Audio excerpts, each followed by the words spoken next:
welcome back to the House Podcast, episode 2.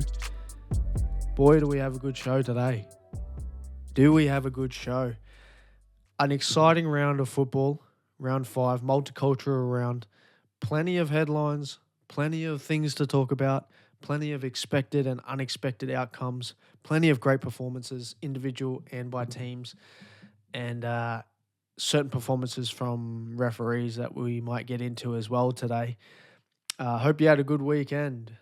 Whatever you got to, it's starting to cool down here, at least here in Australia. It's starting to cool down. You can feel it. You can see it. It's nice. It's actually a nice change. But then as soon as it gets too cold, I'm going to be fucking hanging for summer again. So I'll enjoy it while it's here until I get sick of it. All right. First topic of discussion today. We're going to start with the Penrith Panthers. The downfall of the Penrith Panthers. Talk about being at the foot of the mountain, because they are nowhere near the top of it at the moment. Not even close. Not even close. I saw a picture on Instagram the other day. Teams who have won a game in 2025 on Australian soil, 16 teams. Teams who haven't won a game in 2025 on Australian soil, just the Penrith Panthers. The only team to not win a game on Australian soil this season. Obviously, that's just taking a shot because they won in Vegas. But 1 win, 4 losses. We haven't seen this in quite some time. Not with this team, not with this coach, not with these players. It's very interesting to watch. You saw the noticeable impact that Nathan Cleary made on the team, though, in his return. He's probably the most valuable or most impactful player in the league. I mean, you could say it about Hughes being back against Manly, but the Storm have such a good structure and culture inset in that club from Bellamy, where it's always been about next man up. Do your job, be a professional. It's been that way since Smith, Slater, and Cronk. So Hughes' absence wasn't as big of a hole as Cleary's was, because you still had Pappenhausen, Munster, Grant, everyone else, Wishart to fill in that spot. When it comes to Penrith, in the stage that they're at the moment, after losing so many valuable players over the last few seasons, it was very evident how much they need Cleary. Even Isaiah Yeo played much better knowing he had his co-captain on the outside to deliver messages to the troops. It was very clear that he makes everyone on that team play better. He gives them a sense of, okay, we have someone in control. It's okay, Nathan's here to tell us what to do. It's okay, Nathan's going to set up the plays. He's going to tell us where to be. We just have to watch him. When he goes, we go. Or we're behind on the scoreboard. It's all right, we have Nathan. And that's what it is. You know, he's such a great player. I've compared him to this person in the past in other shows that I've done. He is the Patrick Mahomes of the NRL. Considered broadly by most the best player in the league, Cleary and Mahomes. They don't always win the MVP or the Dally M. You know, other players have their best years. But throughout the years, it's Mahomes. It's Cleary, considered the best at the position and pretty much the best in the league. The Chiefs without Mahomes, no one would give them a chance to win the Super Bowl, to even get to the Super Bowl. The Panthers without Cleary, that's a dragon squad. That's a dragon side. No disrespect, because they have other great players, but they're not the same. It's so clear. It showed in an exuberant amount last weekend. Even Matty John said on his show, I think it was Thursday night after the Raiders-Sharks game, he said, the Panthers don't look like a top 4 side at the moment. That's pretty clear. They don't look like they're going to finish top 4. He said, but if they make the 8, even if they finish 8th, you've got to back them to get all the way.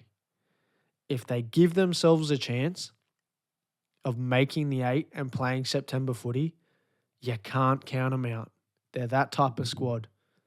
They've got that type of coach. They've got that type of leadership in their co-captains and the experience by so many of their players who have been there before. 4 straight grand finals, 5 straight grand final appearances.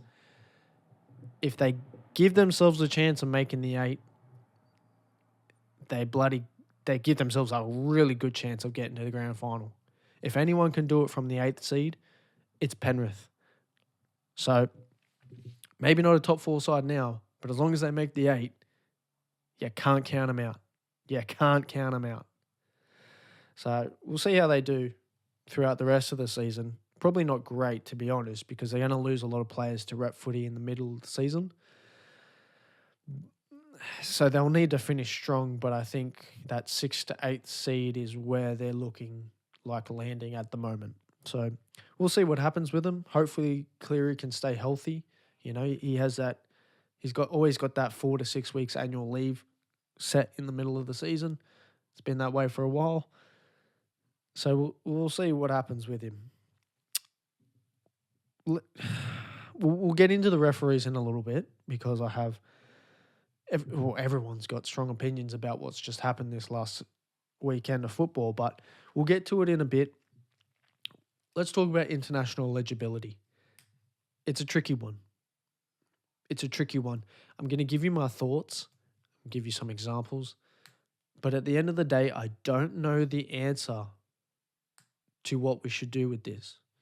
I don't have a clear direction for where this should go because I just think there's a lot to play with here now. It's different than it was 10 years ago. So this all started with the Payne Haas saying at the end of the year, well, not he didn't even say it. It was reported that at the end of the year he might choose to play for Samoa rather than Australia. He's come out and said he's thinking about it, but it's not a decision he'll make in season. He'll wait till the end of year, which is a good answer. That's what you should say. But now it's opened up the door for discussions about eligibility, who should be eligible for what country, can they then play Origin, should they not play Origin? A lot of questions have gone up into the air, all sparked from this Payne Haas report. At the end of the day, this system needs remodeling. If not remodeling, it needs to be scrapped altogether. And a new system needs to be set in place. American college football just went through this. They had a 4-team playoff. Now they've got a 12-team playoff. Their whole thing needed to be restructured. It did. It seemed to be better for the game, better for the fans, better for the clubs. So I think in similar terms, this needs to be restructured when it comes to eligibility because it's not black and white. Not at all. You know, Payne Haas is in a situation where he's played for the best of the best. He has put on that green and gold jersey and understood that he's reached the pinnacle of rugby league, of international rugby league. It doesn't get any higher or any better than playing for the Kangaroos. It is the greatest honour. I think it's better than playing Origin, better than winning a grand final. That's debatable about winning a grand final, but there is something so iconic in rugby league about seeing a player wear green and gold. It is,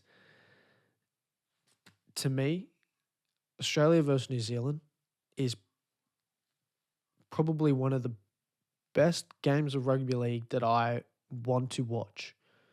Obviously, Origin is a cracker. It's amazing. It's the best. Maybe not the best because that contradicts what I just said. But seeing an international game with star after star after star putting on the jerseys of the country's homeland and the players understanding how much of an honor to wear that jersey is, to play for their country is. You see them just take it up a notch. They take it up a notch, and they play different, and it feels different. The atmosphere is different. The fans are different. Whether it's played in New Zealand, whether it's played in Australia, to me, that's the best product of rugby league. That's what I want to watch the most. So when they took away the Anzac Test, I understood for the reasons why they did, but it took a little bit of my heart out. A little piece of my heart is missing because of that. You know what I'm saying? So Payne Haas has had the honour of playing for Australia. So it's a lot easier for him to say, okay, I've ticked that box. I've achieved the highest of the high in international rugby league. I'm set. I'm going to go play for Samoa. I'm going to go represent the other side of my family, and I'm going to go play for Samoa, especially with where Samoa and Tonga, for that matter, where they are at the moment in the international space, being a much stronger force than they were 5-10 years ago, where they're basically tier one teams, but because of their development and their homeland rugby league infrastructure is at the moment, they're probably not tier one teams. But I don't blame him. Also, I don't blame him for going, I've done that. I've played for Australia. I've played with those types of players that can also make that team. I'm ready to go play for Samoa. I'm ready to go play with my Samoan brothers and represent that side of my family. And to be honest, if I was in that situation, I might do the same thing. So that's one side of it. Because they're not a tier one nation, he can do that. And I don't blame him. But then that opens up the other question of, well, can he still play Origin? Now, obviously, the way it is at the moment, he can. Because, Crichton can, To'o can, Luai can, other players can who play for those types of teams. But then you go again, and like I'm saying, there's just so many different avenues that this takes you. So then you go, all right, well, what about the English and what about the Kiwis? For however long this has been put in place, as soon as they choose to represent England or New Zealand, they're scrapped from Origin selection. It's clear there's a black mark through their name.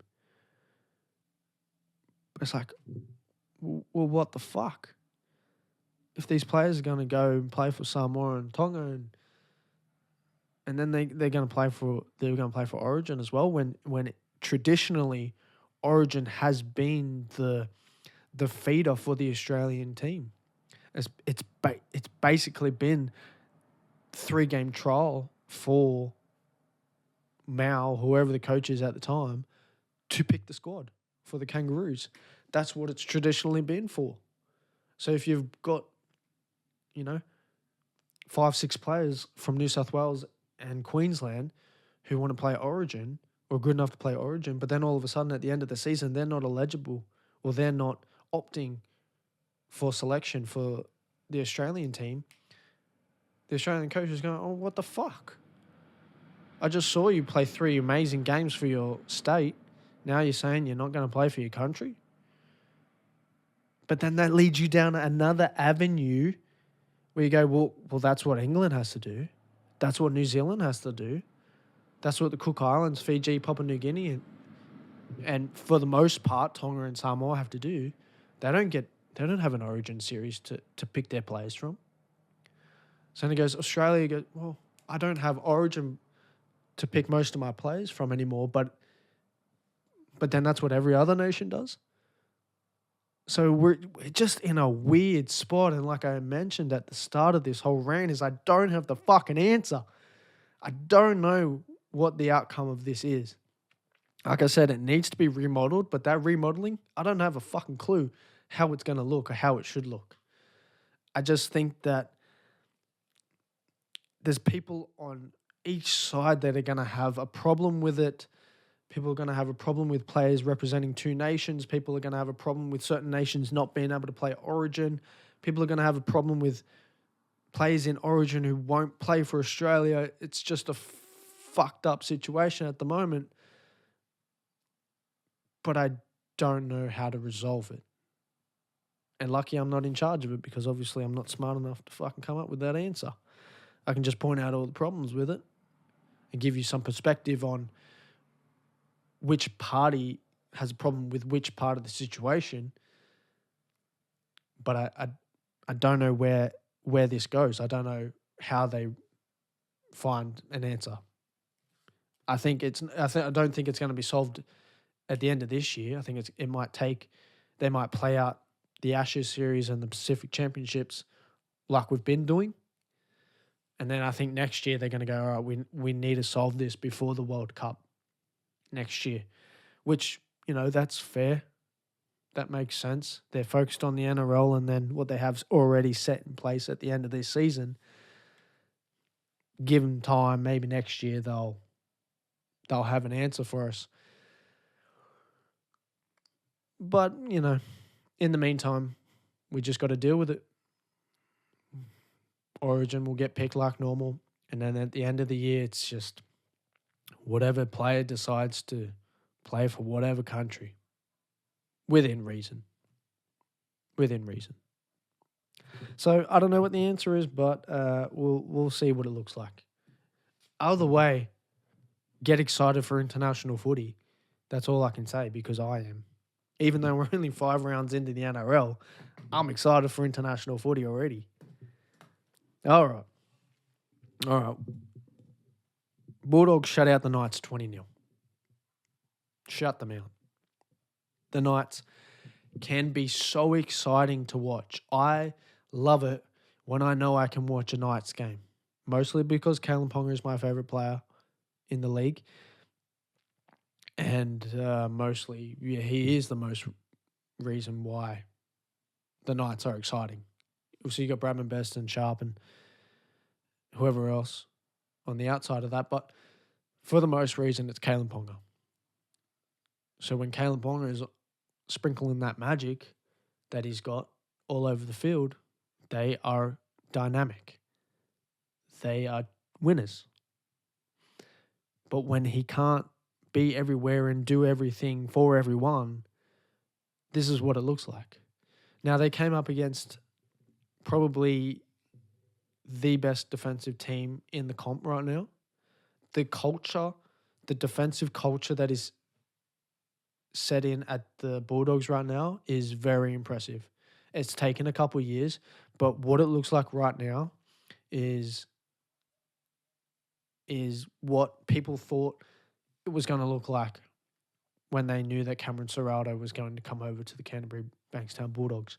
There was high raps on him in Penrith, and then as soon as he got the gig, the Bulldogs, people knew that however long it's going to take, he was going to turn this team around, this franchise around, and instill a culture of toughness and leadership.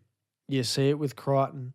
He brings leadership as well as his skill set in the centres. It's just like they're doing this without Burton. They did it last week without him and Kickow. They got Karaz back this week, which helped. He made a pretty decent impact. But what they're doing over the Bulldogs, it's like we're living in the early 2000s again. They're at the top of the table, and these young kids don't know what they're looking at. It's impressive. It's very impressive. But what's not impressive is the Knights' performances when Kalen Ponga can't do everything. He is such a good player, but he can't be everywhere. As much as he tries, as much as he wants to, he can only do so much. Did last night show the fragility in this halves pairing. You got Sharp at 5'8", Cogger at halfback. Neither of them are the number one, so to speak. They're both, Sharp's a fullback. Cogger's traditionally a halfback, but he's not a Cleary. He's not a Ben Hunt. He's not a Adam Reynolds, where he's the man. He's got the 7 on his back. He's running the show. Shut up and listen to him. He's not that type of player. And maybe he will develop into that player, but right now he's not. So right now, when the Knights need someone to step up in the middle of the park and relay messages and orchestrate the attack, well, there's no one to do it. Kalen's trying to figure out what side of the field he needs to be on so he can involve himself into the back line, but he's not knowing where to go. And he can't be first receiver every single play of the attacking set. He can't be boom, boom, boom, boom, boom, left side, right side, running around. He's fucking great, but he's not a fucking wizard. I mean, some of the things he does is fucking like a wizard. But do you see what I'm saying? So I think the Knights are happy to stick this out and see how this develops throughout the remainder of the season.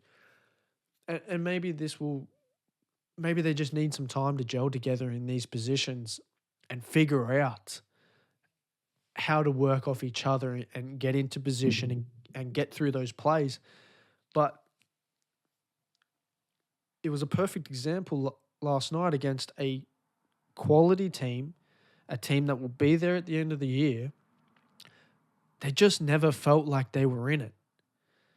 At 8-0, 14-0, and then at 20-0, you never had faith that they had enough or they had what it takes to get themselves back into the game. You didn't feel like it was like they had a chance. And then that also then made the game not as exciting because Kalen wasn't doing what he could do. Bradman Best wasn't fucking steamrolling his opposition.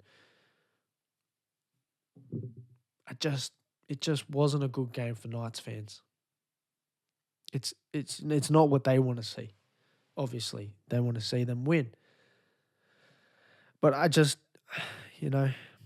think they'll stick it out. They'll see how this goes. Kalen's probably gonna play some Origin footy this year, so I don't know what they do there, whether they put Sharp at fullback or they bring someone else in to play fullback. Who knows?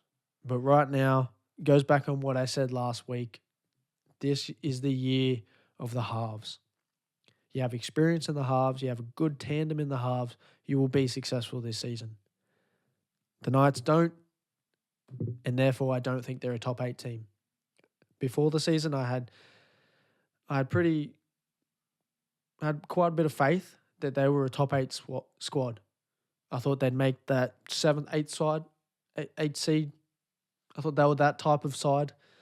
Right now, I don't see it. I see other teams like the Panthers, like the Raiders, filling in that 7th, 8th spot. I'm hopeful. As many Knights games I can watch, the better. But after seeing that and then that kind of giving me the blueprint of how the rest of the season will go, especially against the upper echelon teams, I don't think they're ready for September footy right now. I don't think they're ready. But what do I know? All right, let's get into this. We've been waiting for this. Everyone's had an opinion on this after this weekend, even before this weekend when we knew there was going to be a crackdown. The NRL sin bin crackdown, whatever you want to call it, played a massive role, if not the biggest role of the round. There were 6 sin bins this weekend. 6 in 8 games. Some of them were soft as fuck. I'll just be blunt about it. Some of them were a penalty on report. That should be it. No more. A couple of them were just fucked, to be honest. Just no empathy for what the player's doing in the moment at all. It's all about seeing a slow motion replay. Oh, there's clear force to the head. Fucking send him off. Couple of them, the first contact on the runner hits the legs.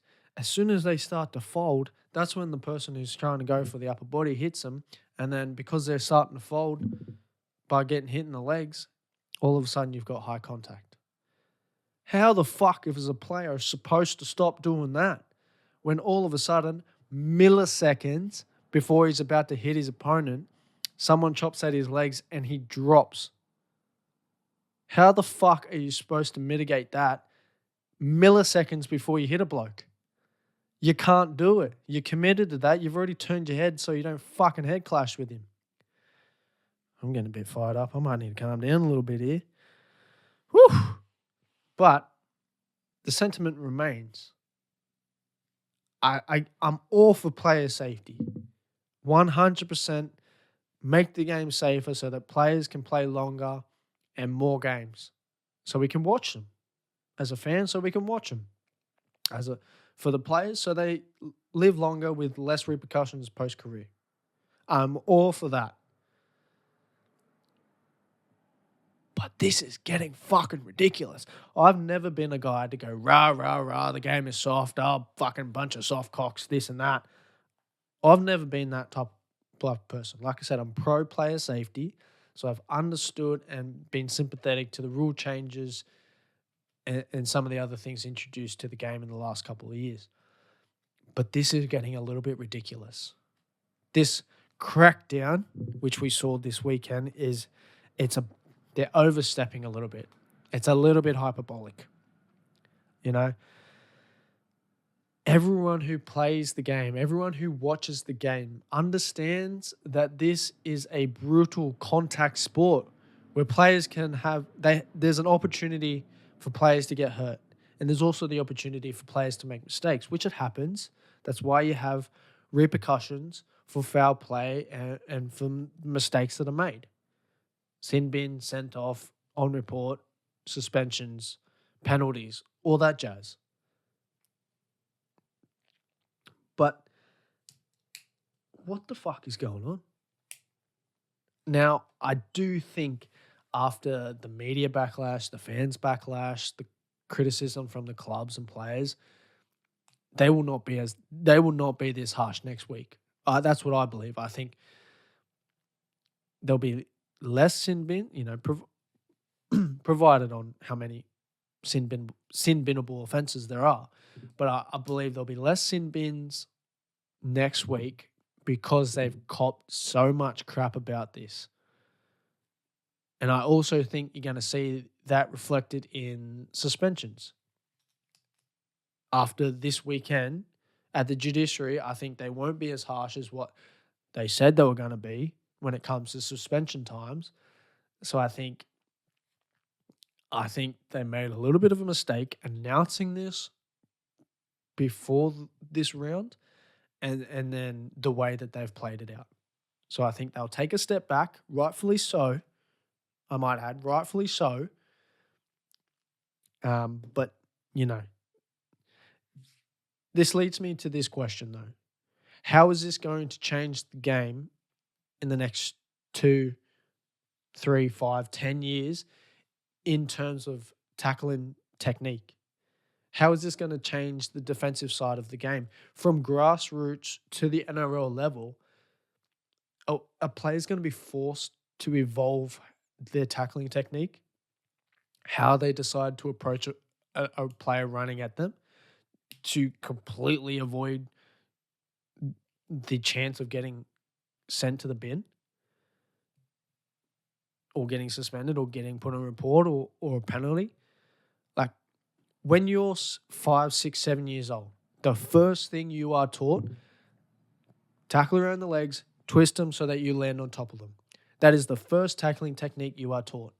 And then as you get older, as you start to play some junior rep footy, you start to get taught and develop technique of first two, contact up high, wrap that ball up so they can't offload. Third man, come in, chop the legs, put them on the ground and peel off. And then that's what's taught in the NRL level as well. But obviously with the first contact up high, well not high, but upper body, like, are we going to go back to tackling the legs first? But then that leads to offloads. So I don't know where this is going to go.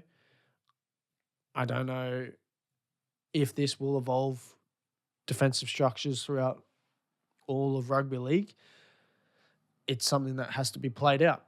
But it's an interesting question nonetheless to see where this goes. All right, continuing to bash the refs, I have another query with them.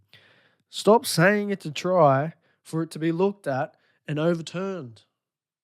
You're giving players, fans, 2-3 minutes of celebration. All of a sudden, the ref goes, the bunker's going to have a fucking look at it. As soon as the bunker has a look at it, you know it's getting overturned. There's no, we're looking at it to see if it's a try or not. No. As soon as it's fucking having a look at, that means it's getting overturned. Why can't we do what we did a couple of years ago? Go on to video ref, I've got a try. Or we'll go on to video ref, I've got no try. Take a look at it, please. And then we wait for whether it's a try or not. And then we'll wait for one side or the other to celebrate or to be pissed. Like, the suspense is good for the game. It doesn't slow the game down all that much. Nearly not as much as the whole fucking stadium's erupting, the team's fucking happy as shit, the players getting ready to kick the conversion, all of a sudden, nah, I'm going to have a fucking look at it. It's fucking stupid. It's stupid. Go back upstairs if you don't fucking have a clue. We all know you can't trust touchies. Everyone knows. Excuse me. Everyone knows you can't trust touchies. So if you don't see it, if you're not sure, send it up. You can still send it up as try or no try, but just send it up so a fucking team who scored is not celebrating for 2 minutes just for it to be overturned. It's kind of a shit product when that happens 2-3 times a game. Like, I'll get the decision right, but the referee needs to send it upstairs either way, I think, if he's unsure. If he's sure, it looks good, blows a try, and the bunker gets involved, I'm okay with that. But if he's not sure, send it upstairs as try or no try. Then we wait, and then we get an answer, and then we can celebrate, or then we can boo. That's a better way to do it, I believe. All these rule changes in the last 5 years have been about speeding the game up, about speeding the ruck up. All of a sudden, this year they've brought in all this shit, and it slows the game down again. Every penalty, we have to wait for the bunker to watch 5 replays. Or the bunker's going to watch 5 replays. Now, Tino, you're on report from 6 tackles ago. There was high contact. Or fucking Bradman, you're on report because you fucking, tackled a guy below the knees 6 sets ago. If the referee's fucking watching the game and he doesn't see it, deal with it after the game in the match review committee. If it's blatant and it's worthy of a sin binning or something, no need to stop the game. The referee would have fucking seen it in the moment. And if you want to review every single penalty, you're just slowing the game down. You want to speed the game up, but all of a sudden you're slowing it down. You brought in all these rules to speed the game up, probably too fast was what you realise. You probably sped it up too much. I don't know. I don't know, a lot of criticizing in this episode. Maybe I should just look at myself and criticize myself. Maybe I'm not all that. I don't know. It's refs. We can always bash the refs. Not literally. Kids don't fucking bash the refs. I'm talking figuratively with a microphone and some informed opinions. That's what I'm talking about. All right, that's going to do it. I've got all I needed to do to get off my chest this episode. We're going to wrap it up. More good footy this week. Enjoy your week. I'll talk to you next week. See ya.